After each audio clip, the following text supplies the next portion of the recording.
श्री माता वैष्णो देवी प्रसव कटरा के पेज पर आप सभी दर्शकों का जो है हार्दिक स्वागत किया जाता है।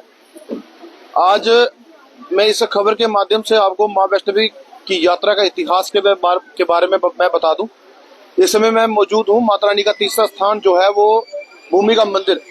यहाँ से जो है माता रानी के पीछे जो है भैरव बाबा लगा था और उसके बाद यहाँ से जो है यात्रा शुरू की गई थी।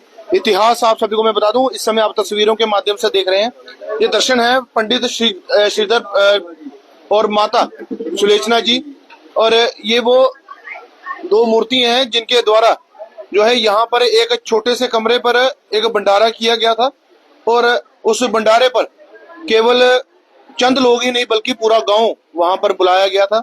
और ये बुलाने का निर्देश जो है वो माता रानी कंजक रूप में आई थी। और पूरा इतिहास जो है, कुछ लोगों को इतिहास के बारे में पता है और जिन लोगों को इतिहास के बारे में नहीं पता है उन सभी को अब मैं इतिहास बताऊंगा। यहाँ के मुख्य पुजारी जी हैं, उनसे बातचीत करते हैं और यहाँ की जो पूरी कहानी है वो उनसे जानेंगे। ये पंडित श्रीधर के वंश के पंडित हैं और अभी तक ये यहाँ पर इस समय विराजमान है। इनसे बातचीत करते हैं कि आखिरकार क्या पूरी कहानी है और जिन लोगों को अभी तक इस मंदिर की महानता महत्व नहीं पता है उनको वो अब ये बताएंगे और किस तरह से यात्रा जो है मां वैष्णो देवी की यहाँ से शुरू हुई थी वो पूरी कथा जो है वो अब ये सुनाएंगे।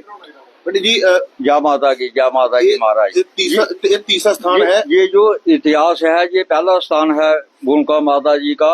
यहाँ पर श्रीधर बाबा ने भक्ति की, तप किया, तपस्या किया और श्रीधर बाबा जी का ही परिवार आज हर मंदिर वैष्णो देवी में पूजा करता है, नौ देवी में पूजा करता है। माता के मंदिर में श्रीधर बाबा का परिवार है, श्रीधर बाबा की परिवार से इनकी पूजा करते हैं। ये हंसाली गांव था, जब इन्होंने भक्ति में किया, इनके पास कुछ भी नहीं था, रोटी भी नहीं थी खाने के लिए, ये भक्ति करते थे। उस समय कोई ऐसा हुआ कि इन्होंने कोई देवी का दृश्य देखा, माता का कोई कन्या रूप देखा इन्होंने। माता जब इनको कन्या रूप में मिली तो बाबा जी को बोला, बाबा तुम यहाँ पर भंडारा करो, आप भंडारा करो यहाँ पर। बाबा जी ने बोला, हम देवी हमारे पास है ही कुछ नहीं है, अपने खाने के लिए कुछ नहीं है, यहाँ पर जल की कोई व्यवस्था नहीं है, यहाँ पे है ही कुछ नहीं है। देवी ने बोला, बाबा बात ऐसा है कि आप जितना भी जो भी गांव है आपके सभी लोगों को यहाँ पे बुलाओ, भंडारा मैं करवाऊंगी। ये रास्ते में सब लोगों को बोल रहे थे तो रास्ते में भैरव बाबा से इनकी मुलाकात हो गई। इन्होंने दोनों हाथ उनके आगे जोड़े कि मेरा गांव हंसाली गांव है, ये मेरा हंसाली गांव है, ये मेरा। बाबा जी आप इस गांव में आना, आपको भंडारा देंगे।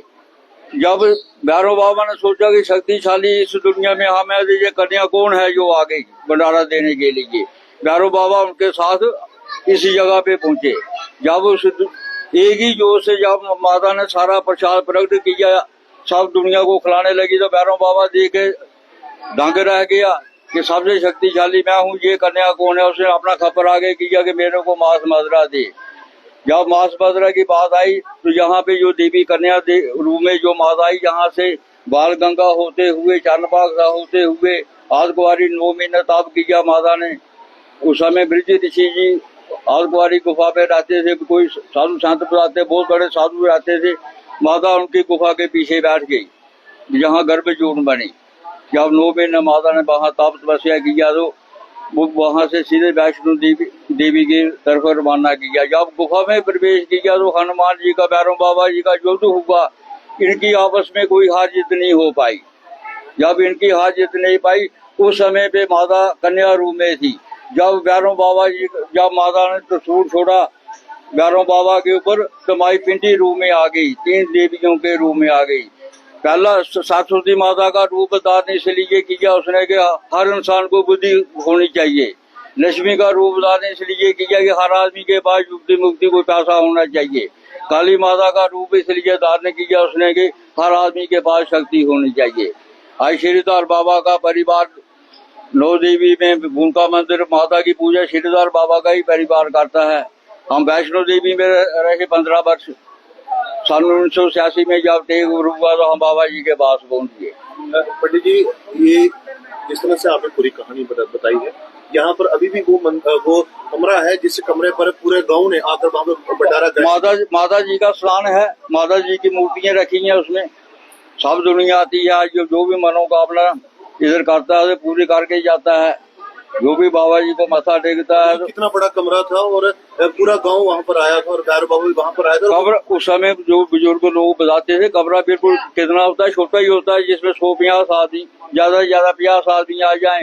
उस समय उन्होंने बताया कि पूरा गांव समा गया।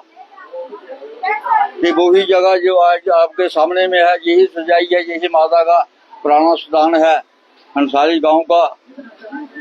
पंडित जी, आप ये पंडित श्रीधर परिवार के वंश के आज भी माता की आज भी पूजा करते हैं। पिंडी रूप में चाचा जी ये चांद जी थे, उन्होंने पूजा किया। दुदरू प्यारी जी थे, बिटू प्यारी जी थे हमारे, जिन्होंने वहाँ तप किया, तपस्या किया।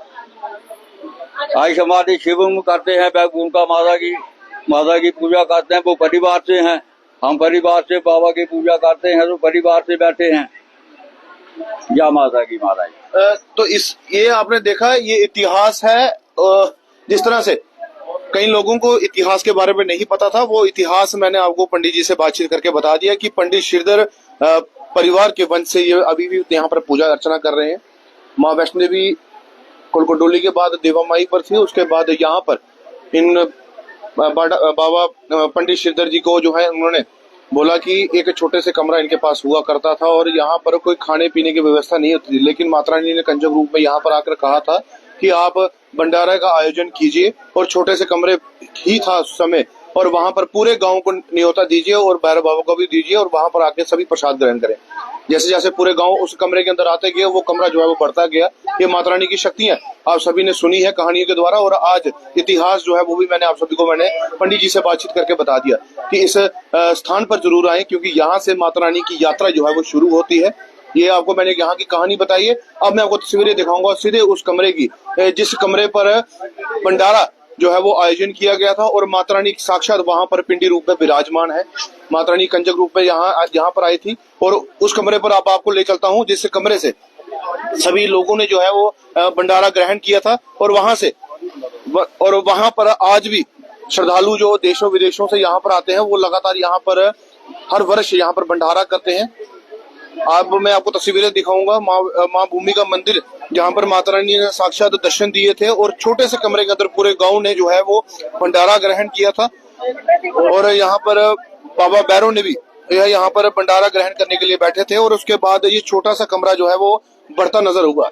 आज भी यहाँ पर इस छोटे से कमरे पर श्रद्धालु जो है वो यहाँ पर आ रहे हैं। कमरे की अब मैं आपको दिखाता हूँ, जहाँ पर माता रानी साक्षात पिंडी रूप मूर्ति रूप पर विराजमान है। माता रानी ने यहीं से इस कमरे पर जो है दर्शन दिए थे, और यहाँ पर आज भी इनकी मूर्ति विराजमान है। और उसके बाद इस छोटे से कमरे से जो है माँ वैष्णो देवी भाई बानंगा से होते हुए माता रानी चरण पादुका, और अब मेरे साथ यहाँ के मुख्य पुजारी है, उनसे भी बातचीत करते हैं कि ये वो कमरा है जहाँ पर भंडारा आयोजन किया गया था और क्या इतिहास है वो भी अब इनसे जानते हैं। जिस तरह से मैंने पहले आपको इतिहास बताया बाबा श्रीधर परिवार की तरफ से, शिवम जी बाबा श्रीधर जी का जो है वो भी मैंने इतिहास सभी लोगों को बता दिया। ये वही कमरा है जहाँ पर माता रानी ने उनको बोला था कि भंडारे का आयोजन किया। बिल्कुल, देखें सबसे पहले तो सबको जय माता दी। और मैं अगर बात करूं तो इस समय हम प्राचीन भूमिका मंदिर के अंदर खड़े हुए हैं, जहाँ पर महारानी खुद कन्या रूप में प्रकट होकर दर्शन दिए थे पंडित श्रीधर जी को। पंडित श्रीधर जी को उनके परिवार से अलग रखा गया रहते थे वो, और उनकी धर्मपत्नी के साथ इधर ही रहा करते थे और रोज कन्या पूजन किया करते थे। एक दिन अलग सी कन्या जब उनके बीच जब कन्या पूजन के समय में आई तो उन्होंने पूछा कि कन्या तुम कौन हो, कहाँ से आई हो, और आज पहली बार आपको यहाँ पे मैंने देखा। अंसाली गाँव इसे कहते हैं। माँ ने कहा कि तुम कल अपने घर पे भंडारे का आयोजन करो और आपकी जो भी मनोकामना है वो पूरी होगी। और अगले दिन जिस दिन में यहाँ पे भंडारा शुरू हुआ तो 1.25 लाख से ज्यादा लोगों ने इस कुटिया के अंदर प्रसाद ग्रहण किया था। महारानी की आशीर्वाद था, महारानी की कृपा थी, सब अपने आप बनता गया। और जब भैरवनाथ भी आया और भैरव ने देखा कि सब उस कन्या को पूछ रहे हैं, भैरव को कोई नहीं पूछ रहा, तो भैरव ने जब माँ को पकड़ने की कोशिश की तो माँ यहीं से अंतर ध्यान होकर चली गई थी। बाणगंगा, चरण पादुका, अर्धकुंवारी गर्भजून में माँ 9 महीने तक रही है।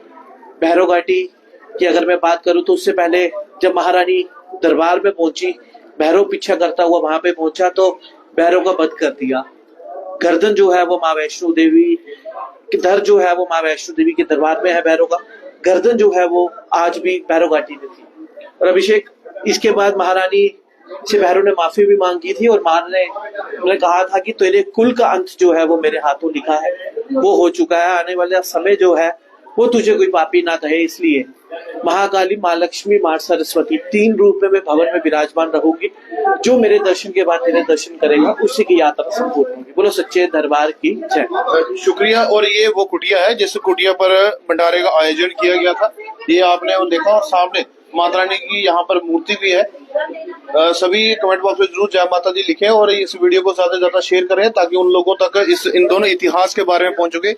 श्रद्धालु देश विदेशों से यहाँ पर आए हैं और लगातार यहाँ पर पूजा अर्चना और यहाँ पर हवन करके यहाँ पर कन्या पूजन करते हुए भंडारा यहाँ पर किया जा रहा है। भंडारे की तस्वीरें आप सभी को मैं बता दूं कि किस तरह से यहाँ पर लगातार कन्या पूजन इस दरबार पर किया जा रहा है। और इसके बाद ये वही स्थान है जहाँ से भंडारे का आयोजन किया गया था और सभी श्रद्धालु यहाँ पर भंडारा करने की कोशिश करते हैं। और जिस भी श्रद्धालु को माता रानी का आशीर्वाद मिलता है और जिसकी माता रानी की अनुमति, जिस भी श्रद्धालु को माता रानी की अनुमति मिलती है, वो सभी श्रद्धालु इस स्थान पर आकर कन्या पूजन करते हैं और उसके बाद भंडारा यहाँ पर करते हैं। तो इस वीडियो को ज्यादा से ज्यादा शेयर करिए। ये वो इतिहास है यहाँ से माता रानी की यात्रा जो है वो शुरू हुई थी। सभी को जो है जय माता दी।